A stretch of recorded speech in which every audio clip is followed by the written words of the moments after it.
Okay, so here we are starting off, as we kind of alluded to a little bit. So we're talking a little bit about crime itself.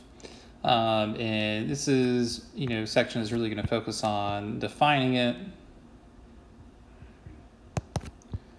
as well as counting it.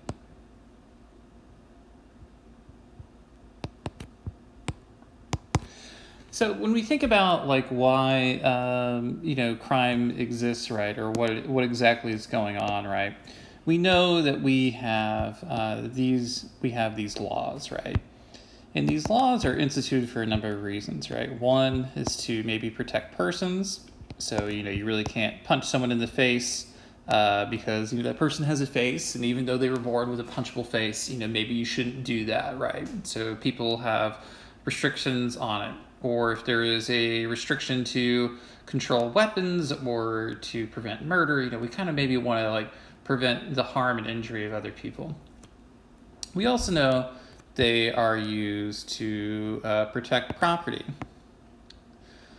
So, if someone has a home, you can't deface it, you can't steal someone's stuff without them giving permission or anything like that. You really can't come in and say that this is mine now, right? So the goal is to have these protections from property, or alternatively, we can if we think about persons as others, we can protect ourselves. So that if we don't use, so if we use drugs, right? There is a harm used to using drugs, over a long period of time that can contribute to mental illness, health issues, and so on. So, they're put in place to do that as well, right? But, when we think about what crime actually is then, so crime is concerned with the violation of laws. Laws that are put in place that, where we trade away freedoms in society, if we think about social contract kind of things, in order to have protections, right? So these laws provide protections, and so we think about crime then is about, setting up this in place.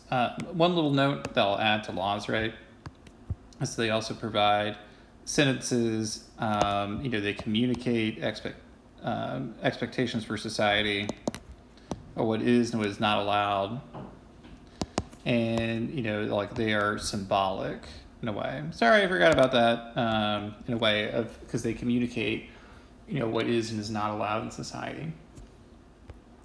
So when we think about laws that come into place, right, how do we exactly get them, right? One perspective, consensus, suggests that, crimes or law breaking is identified as to what harms most people, as what creates most harm,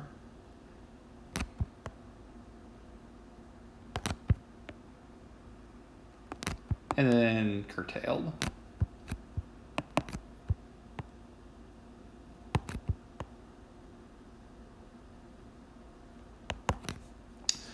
Other people are going to say that it's really maybe more from if you take a conflict perspective, we come in here and these laws are put in by powerful folks, and they control lower classes of people. So if this would be the 99% versus the 1% of society would be an example of this.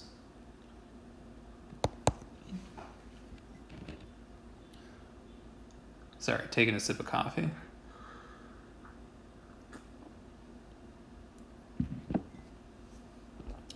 And then there are people that adopt this interactionist approach, And so these are people who are in a place to influence law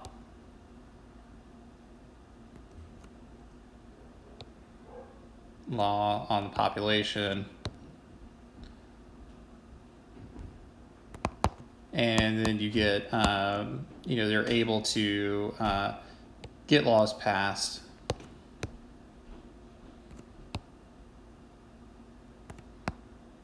to meet their moral interests.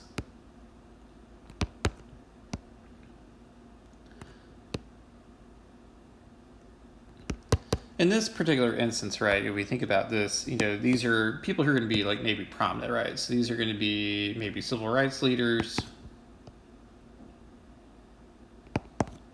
This could be church or religious groups. We'll just put religious groups.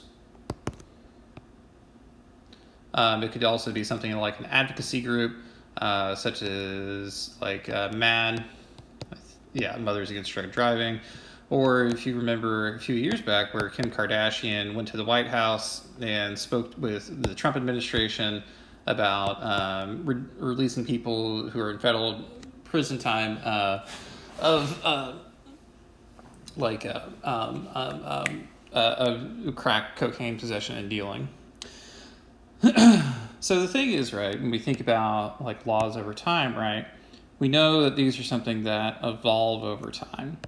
So what was illegal then may not be legal now, and vice versa. Big things that happen is that if we think about drug use in this country, to the extent that you believe marijuana is a drug, that is now considered, legal in the U.S.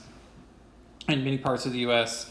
They're also, evolving with respect to LGBTQIA plus marriages are all the other examples of laws that have changed. The forced segregation of people in the South, sort of school segregation in society. So the point being, though, is that these evolve over time and they're subject to flux. It's not unusual for people to sit in, especially like in California, where you consider that bills are always, come up every year about asking people for permission to change certain laws, or they're passed in the state house or something like that, where they want to change an existing norm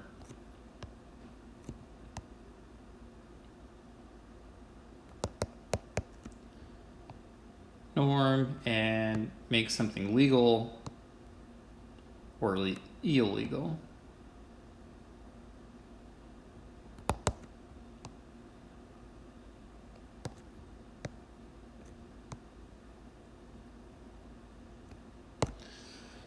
So we know that laws come from a different variety of sources, and they're sort of, subject to societal whim and people who have influence in some different way.